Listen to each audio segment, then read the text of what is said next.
Hello guys, welcome to our new video. Today we have covered Unit 3 of History of Economic Thought.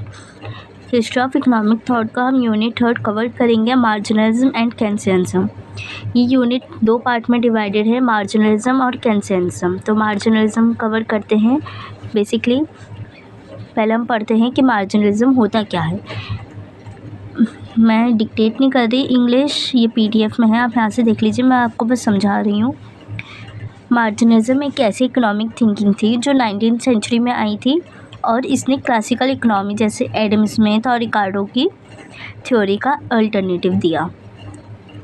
इसका जो main focus था, की concept देख लीजिए इसके, एक एक्स्ट्रा यूनिट का क्या फ़ायदा होता है।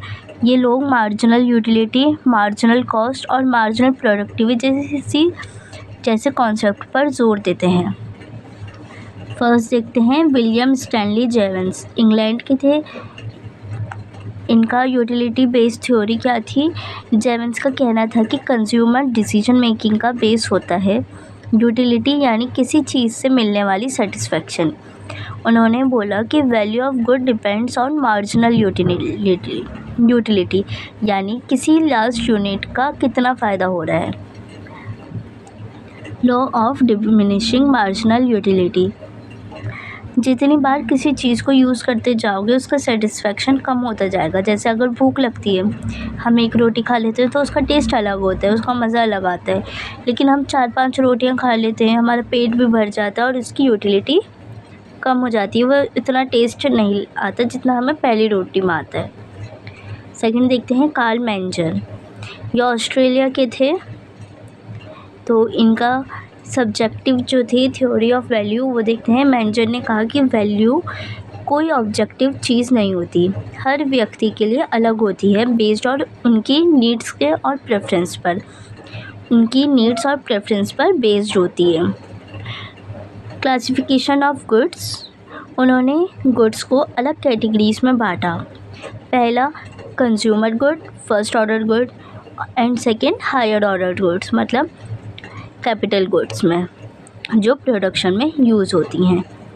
थर्ड देखते हैं लियोन वॉल्डर्स, ये फ्रांस और स्विट्ज़रलैंड, इनकी थ्योरी देखते हैं। वॉल्डर्स ने पूरा इकोनॉमी को एक सिस्टम की तरह देखा। उन्होंने बोला कि मार्केट में सब कुछ इंटरडिपेंडेंट होता है, demand, supply, production, income etcetera.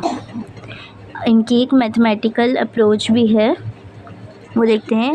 Wolders ने इकोनॉमिक्स में पहली बार मैथमेटिकल इक्वेशन का फुल यूज़ किया एनालिसिस के लिए।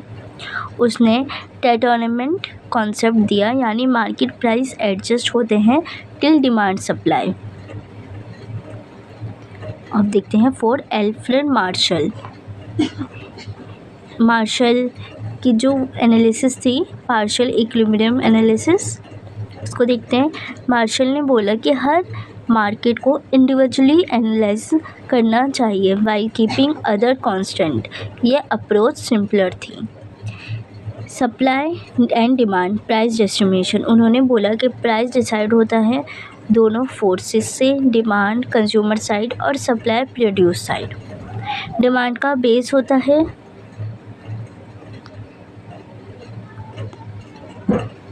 यूटिलिटी और सप्लाई का बेस होता है कॉस्ट ऑफ प्रोडक्शन। अब इसका फेमस एग्जांपल देख लेते हैं। Just like both blades of scissor cut paper is determined by both demand and supply. जैसे दोनों सीजर के दोनों ब्लेड पेपर को कट करते हैं, वैसे ही प्राइस जो होता है वो डिटरमाइन करता है डिमांड और सप्लाई को। अब मार्जिनल थ्योरी समरी टेबल, ये समरी टेबल है, आप इसकी स्क्रीनशॉट ले लीजिए। चलिए अब पार्ट 2 पर आते हैं। केंसियनिज्म, प्रिंसिपल ऑफ इफेक्टिव डिमांड। अब इनका पहले थोड़ा सा बैकग्राउंड जान लेते हैं कि 1930s में ग्रेट डिप्रेशन आया, लोग बेरोज़गार हुए, फैक्ट्रीज़ बंद हो गई, क्लासिकल थ्योरी फेल हो गई क्योंकि वो कहती थी कि मार्केट अपने आप एडजस्ट कर लेगा। अब जॉन मैनेट केन्स ने बोला नो मार्केट नीड्स इंटरवेंशन, मतलब कोई मार्केट को इंटरवेंशन की ज़रूरत नहीं है। अब देखते हैं जॉन मैनेट केन्स, यूके। इनके जो कीवर्ड था वो था the general theory of employment, interest and money. ये इनकी बुक थी जो इन्होंने 1936 में लिखी थी।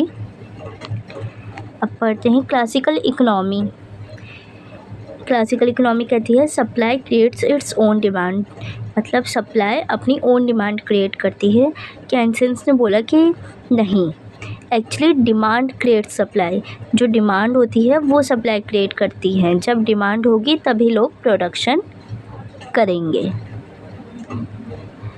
Principal effective demand. अब ये देख लेते हैं, इकोनॉमी में जितना प्रोडक्शन होगा वो डिपेंड करता है इफेक्टिव डिमांड पर। Effective demand equal to total spending in economy equal to consumption plus investment. अब इसका की कॉन्सेप्ट देख लेते हैं। Underemployment equilibrium, free market में फुल एम्प्लॉयमेंट ज़रूरी नहीं होती। मल्टीप्लायर इफेक्ट, गवर्नमेंट अगर 100 करोड़ खर्च करे तो एक्चुअल डिमांड और इनकम ज़्यादा बढ़ सकती है। अब है लिक्विडिटी प्रेफरेंस, लोग अपने पास कैश रखना पसंद करते हैं, स्पेशली अनसर्टेनिटी के टाइम पर। अब देखिए गवर्नमेंट के रोल देख लेते हैं, जिसको केन्स ने बोला कि गवर्नमेंट को एक्टिवली इंटरवेन करना चाहिए पब्लिक स्पेंडिंग, टैक्स पॉलिसीज़ और इंटरेस्ट रेट कंट्रोल के थ्रू। अब ये देखते हैं माइकल कैलेकी, इनके अब सिमिलर व्यूज़ देखते हैं। जैसे कैलेकिन भी यही मानता थे कि डिमांड की मोस्ट इम्पॉर्टेंट, जो डिमांड है वो बहुत इम्पॉर्टेंट है। उन्होंने बोला कि इन्वेस्टमेंट और गवर्नमेंट स्पेंडिंग इकोनॉमिक ग्रोथ के की ड्राइवर्स हैं। अब ये देखते हैं डिफरेंसेस फ्रॉम केन्स। अब कैलेकी का अप्रोच मोर मार्क्सिस्ट था। उन्होंने बोला कैपिटलिस्ट इकोनॉमी में प्रॉब्लम होती है, प्रॉफिट का अनइक्वल डिस्ट्रीब्यूशन होता है। मालदार लोग, जो रिच लोग होते हैं वो ज़्यादा सेव करते हैं, जो गरीब लोग होते हैं वो कंज्यूम ज़्यादा करते हैं। अगर इनइक्वालिटी बढ़ती है तो डिमांड गिरती है। अब देखते हैं क्लास बेस्ड अप्रोच जो है वो देखते हैं। कैलेकी ने क्लास डिवाइड को भी ध्यान में रखा कि वर्कर्स और कैपिटलिस्ट के इंटरेस्ट अलग होते हैं। और इनका प्रॉफिट इक्वेशन देख लेते हैं। प्रॉफिट इक्वेशन क्या है? Profit equal to investment plus capitalist consumption. This approach placed more emphasis on production side decision and the behavior business owner। ये अलग व्यू पॉइंट था जिसमें प्रोड्यूसर का रोल ज़्यादा एक्टिव था एज़ कम्पेयर टू कंज्यूमर। अब ये कंपैरिजन की समरी है, आप इसको भी देख लीजिए। Take screenshot of it. अब ये इम्पॉर्टेंट पॉइंट्स हैं एग्ज़ाम्स के लिए, जिसमें आपको मार्जिनलिज्म डिफ़ाइन करना है एग्जाम्पल के साथ और सारे इनके थिंकर्स के साथ जो अभी हमने पढ़े हैं। प्रिंसिपल ऑफ इफेक्टिव डिमांड को एक्सप्लेन करना है। इसके आंसर भी मेरे पास हैं, मैं उसकी शॉर्ट वीडियोस आपको जल्दी ही बनाकर दे दूँगी। And thanks for the today's video. ये वीडियो आपको मेरे टेलीग्राम चैनल पे मिल जाएगी और बाकी के यूनिट्स अपलोडेड हैं, फर्स्ट और सेकंड, और थर्ड यूनिट भी अपलोड हो चुका है। बाकी फोर्थ एंड फिफ्थ भी आज ही अपलोड हो जाएगा। Thanks for watching.